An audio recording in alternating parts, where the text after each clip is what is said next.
one more important topic. So before I get into really all the do's and don'ts, there is one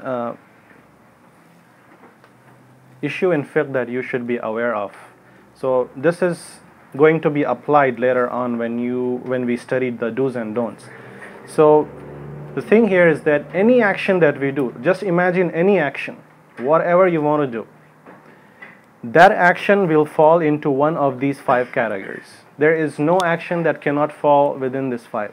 Just think about anything and it will be within this 5. And food is also no different. Anything that you pick, it will be from these 5.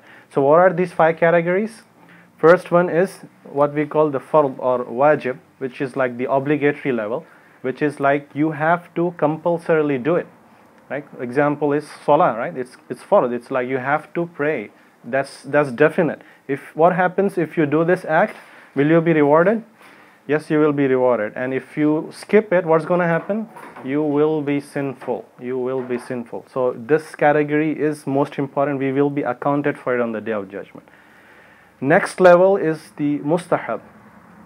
Right? This one is recommended level. This basically means it's very good if you do it, but it's not obligatory, meaning that if you want to leave it, it's okay, but you're really missing out on a lot of good rewards and virtues. Okay, so that's one way to really increase your good deeds. Do a lot of mustahab actions. For example, the qiyamul layl, for example, right? That would be mustahab, something that you really get a lot of rewards. But if you don't pray qiyamul layl, are you going to be punished in hellfire? No, you won't be. The third one is mubah, the permissible.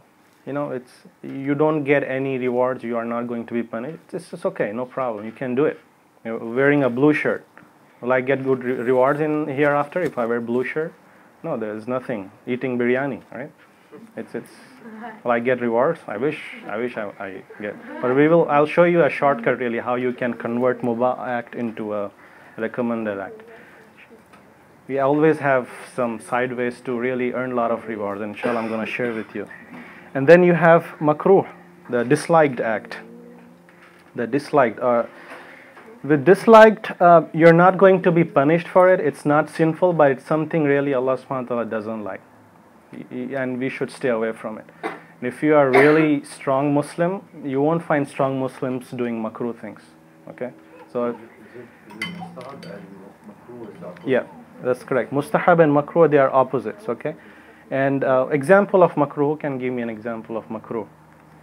Like kids especially should know this. Like when they pray, what do? Like they move like this.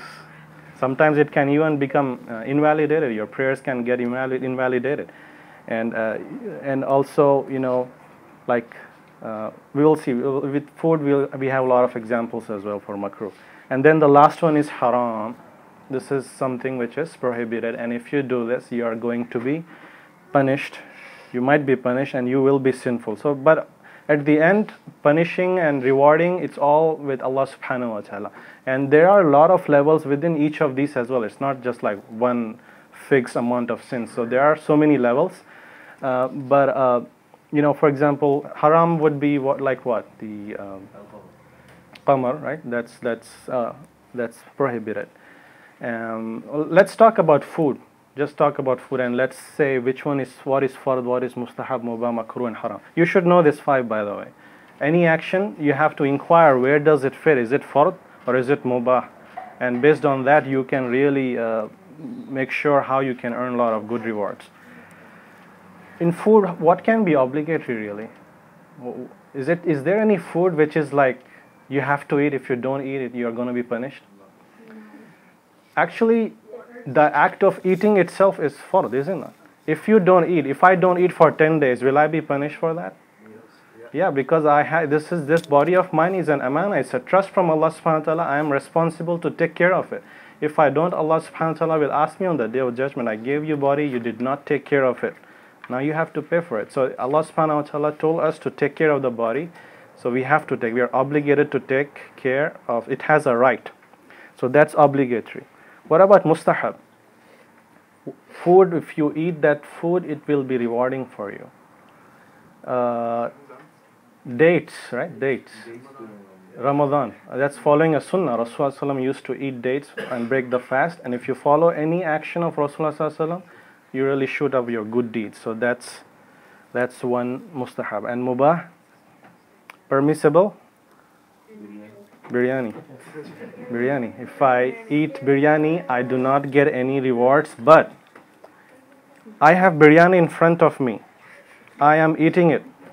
But when I'm eating it, I say myself, oh Allah, I am eating this biryani so that after eating this biryani, I will have strength to offer salah, and I can focus it well, and I can really be strong. If I make that intention, I will be rewarded just like any mustahab act. So this intention is a halaqah by itself, really. You can really change everything in mubah to mustahab. Anything you do, it can be, made mustahab, and you can be really reaping a lot of rewards. Any action. I go for work, I do job. It's permissible to be a software engineer. It's fine, right? I do that. But when I go and do my job, what intention I have? Oh Allah, I am earning this money so that I can feed my family, so that I can donate for your sake, so that I can take care of the responsibilities that you put on me. When I have this intention, now suddenly each and every single second that I spend at my work, I start getting rewarded for it. So now you see how intention can change every single second. Even the kids here, even the math problems do you do? Or is there a reward for it? Well, if you just want to pass, let me just do it, you're not going to get any rewards. But if you have an intention that inshallah one day I'm going to be a Muslim mathematician or an engineer or a doctor, and this will help me to become a better Muslim, this will help me to broaden my knowledge and help me understand religion as well because of this broad knowledge, then each and every line that you write, that the math problem you solve, you will be rewarded for it. So keep that in mind, and always change and think about the intention. And sometimes, unfortunately, if you have a wrong intention, mubah action can become haram as well, right? Mubah action can become haram as well. I will give an example for that. And makruh, what is makruh related to foods? Who can give example?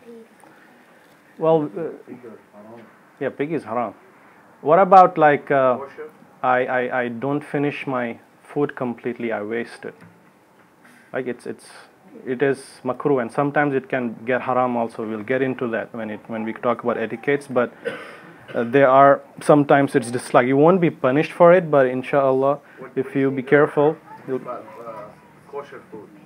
Kosher food, we're gonna talk. It's permissible, it's mubah. And we're going to talk about, when we talk about slaughtering, kosher food and the food of Ahlul Kitab. And there are some things that we need to be careful about as well in kosher. We're going to talk. And haram, apart from qamar, what else do we have?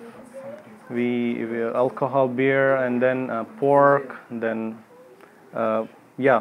that second section that I mentioned before, that's going to contain everything about haram topics.